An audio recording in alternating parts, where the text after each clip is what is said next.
Olá, seja bem-vindo a mais um vídeo do canal Estudando, e no vídeo de hoje a gente vai ter mais uma aulinha de Química. Então, vamos nessa. Bem, no vídeo de hoje a gente vai aprender sobre os hidrocarbonetos. Então, vamos lá. De cara, já falando do próprio nome, hidrocarbonetos são compostos que só apresentam hidrogênio, compostos orgânicos que só apresentam hidrogênio e carbono em sua composição. Por isso que é hidrocarboneto, hidro de hidrogênio e carboneto de carbono. Simples assim, é só isso. E aqui tem um exemplo de hidrocarbonetos. Vocês podem ver que tem só carbono aqui, carbono, carbono, carbono. E o resto é tudo hidrogênio, ou seja, é um hidrocarboneto. Essa função orgânica. Tá, continuando. Características dos hidrocarbonetos. Bem, de cara aqui a gente já tem que eles são apolares. Como assim eles são apolares? Bem, é o seguinte. A água, por exemplo, ela é polar. E como os hidrocarbonetos são apolares, eles não se dissolvem em água. Por quê? Porque polar dissolve polar e apolar dissolve apolar. O que eu tô querendo dizer? Eu tô dizendo que essa característica de apolar, o que é importante nela? É que eles não são solúveis em água. Ou seja, se você pegar um hidrocarboneto, gasolina é um exemplo de hidrocarboneto. Tem gasolinas que são misturas de hidrocarbonetos complexos. Então, você pega gasolina e você coloca do lado de água ali, você coloca no mesmo copo. O que vai acontecer? Eles não vão se misturar.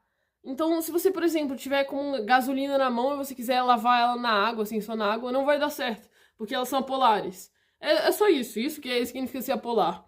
Mas tá, e outra característica é a baixa temperatura de fusão e ebulição. Como assim? O que é a temperatura de fusão e ebulição? É a temperatura necessária para fundir e para ebulir. O que é fundir e ebulir? Fundir é passar do estado sólido para o líquido e ebulir do estado líquido para o gasoso, ou seja, sempre no estado mais, digamos que precisa de uma temperatura menor, então é algo mais, tá mais junto ali, para algo mais aberto, para onde as moléculas vão estar mais agitadas. Então, quando é baixa, tá dizendo aqui, baixa temperatura de fusão e ebulição, significa que vai precisar de temperaturas menores para tanto fundir quanto ebulir, ou seja, você não vai precisar esquentar tanto uma coisa, por exemplo, se aqui tivesse um estado líquido, como uma gasolina, você não vai ter que esquentar tanto a gasolina para ela evaporar, para ela ebulir. Você, com temperaturas menores, já consegue fazer ela ir para o estado gasoso. É isso que está dizendo aqui. Ok. Continuando. Agora, analisando a temperatura de fusão e ebulição. A gente já sabe que eles, no geral, têm baixa temperatura de fusão e ebulição. Mas se a gente for comparar dois hidrocarbonetos, como é que a gente vai fazer para saber qual tem a maior temperatura de fusão e ebulição e qual tem menor? Aqui de cara, a gente já tem o primeiro, como eu posso dizer? O primeiro fator. O primeiro fator é a massa. Quanto maior a massa, maior vai ser a temperatura de fusão e maior vai ser a temperatura de ebulição. Aqui a gente tem um exemplo bem claro dessa massa.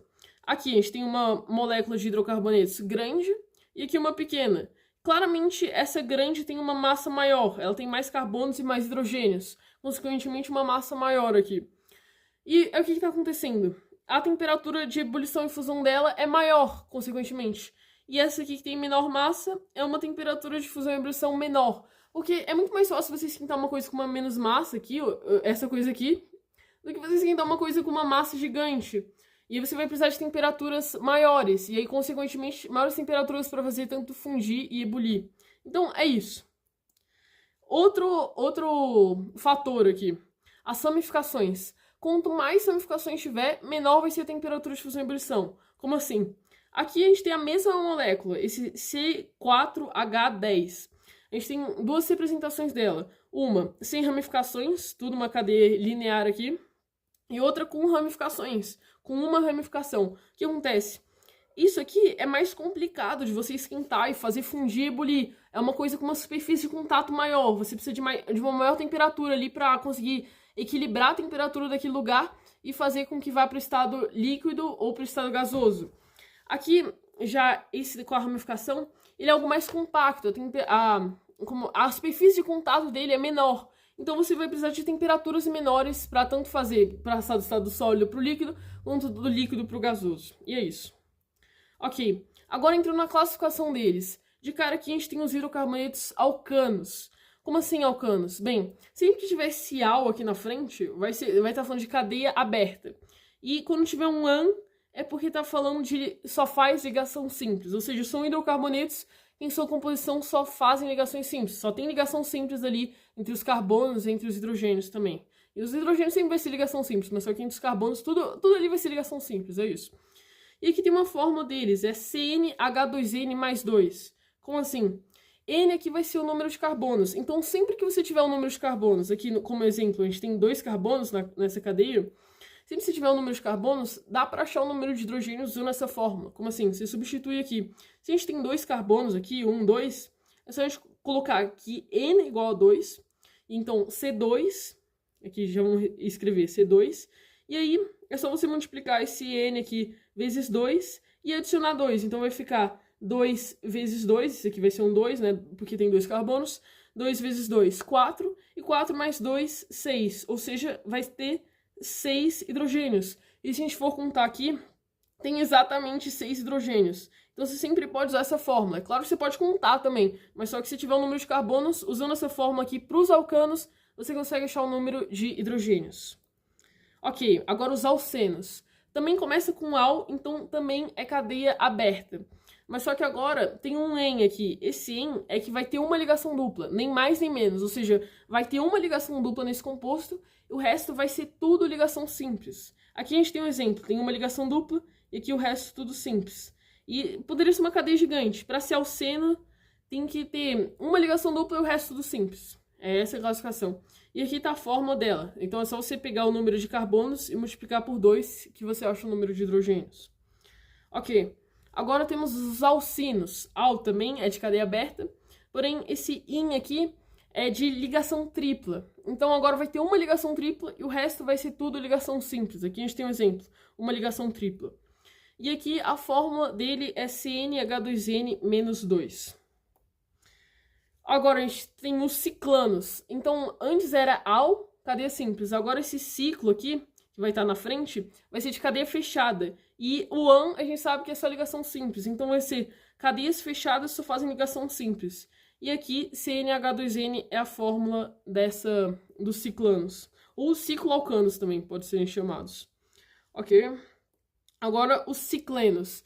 Então, ciclo, cadeia fechada. Cadeia cíclica, né? E en, agora vai ter exatamente uma ligação dupla. Nem mais nem menos. O resto vai ser tudo simples.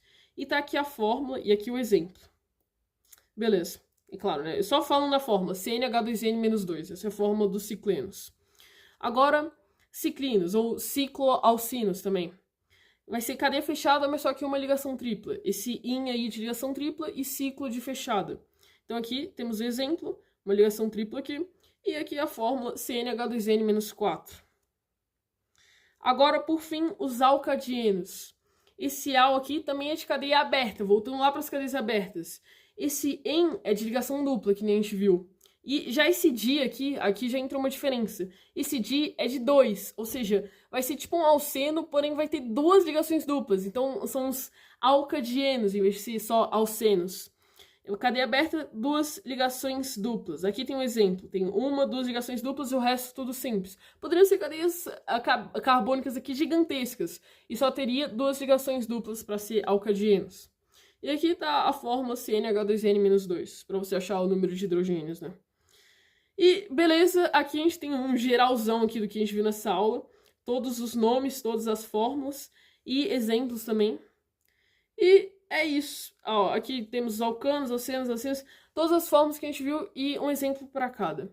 E essa foi a aula de hoje, foi bem simples, hidrocarbonetos. Sempre que você ver agora hidrocarbonetos, essa palavra, você vai saber compostos orgânicos que só possuem carbono e hidrogênio na sua composição, por isso que é hidrocarbonetos. E aí tem essas classificações, tem esses detalhes sobre os hidrocarbonetos, mas só que é bem simples os hidrocarbonetos, eles são tranquilos. Então, esse foi o vídeo e eu vejo vocês em outro vídeo, galera. Tchau!